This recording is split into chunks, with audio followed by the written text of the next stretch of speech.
I know you guys have been knocking on doors for several months. Monica, we have talked a little bit because we're in kind of the same kind of circle of people. We're friends. We're friends, Yeah. but how is Polarized as the national media talks about out there? Rough. It's rough, Pam. But I believe that it's not as polarized as the media portrays it. But when you give energy to something, it grows. So if that's all we're watching and that's all we're talking about and that's all we're listening to, of course it's going to appear that that's what people are doing.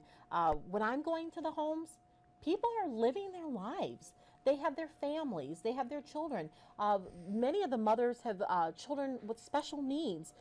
That's what they're focusing on. They're focusing on what are you going to do for me right here, right now, the services that I need for my family, the services that I need Kent County to have. What about my roads? What about my sidewalks? Are the seniors going to be okay? What about the veterans? So I would venture to say what I'm learning is that people want to know what are you going to do for them right here.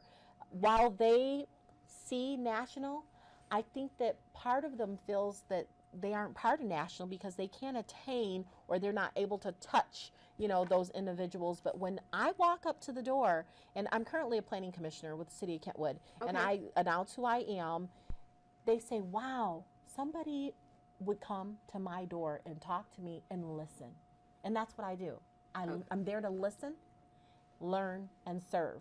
So I think that the people right now, they want accountability. They want transparency, and they want to be able to put their hands on the person that they are going to elect. They want people that they can trust.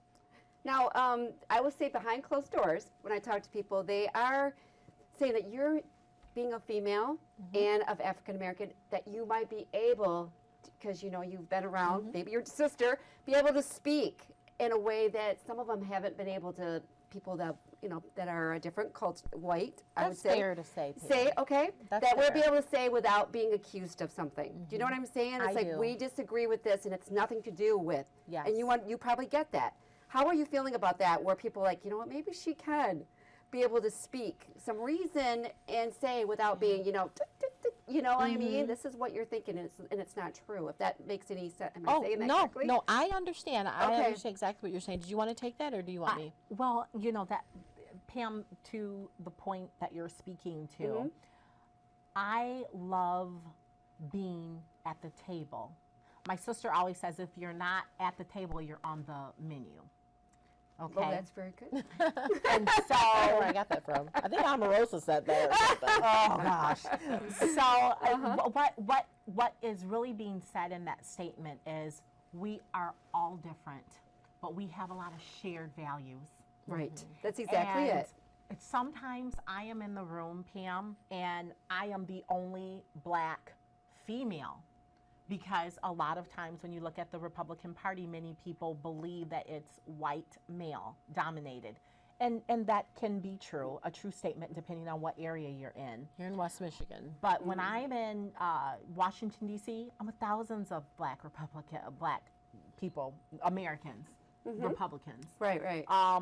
When I am at the table and I am serving, I get the opportunity to represent those individuals. Now, I don't represent all, but I try to put myself in their position because I've lived through so much in my lifetime. And so what happens is I am able to say, you know what? Listen, guys, I'm not quite sure that that's what we really want to do. Is that really what our goal is? Well, blah, blah, blah, blah. But have you considered it from this vantage point? Have you looked at it from this view? And they're like, well, what do you mean? And I explain it. And after that, sometimes the whole vote changes in favor of people because we're going to look out for the people that we come in contact with. And if you don't come in contact with people who don't look like you, sometimes it's easy to overlook them. Now, I'm not making excuses for them, but let's be honest. How many people have friends that don't look like them and that they hang out with and they know their issues? Sometimes that's just not reality in real world, especially if you're in a world and there are only white people in your world. but you know in the real world there's other people, Latinos and Blacks and Asian and Bosnian. You need to make sure that you look out for them too. But if no one's at the table to represent them, then there's the issue. And that's what you're coming up against when you're out there, is people saying the same thing. It's like, you know, I'm not being represented.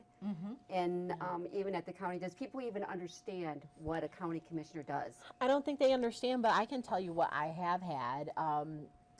Yes, hi, I'm running for office, or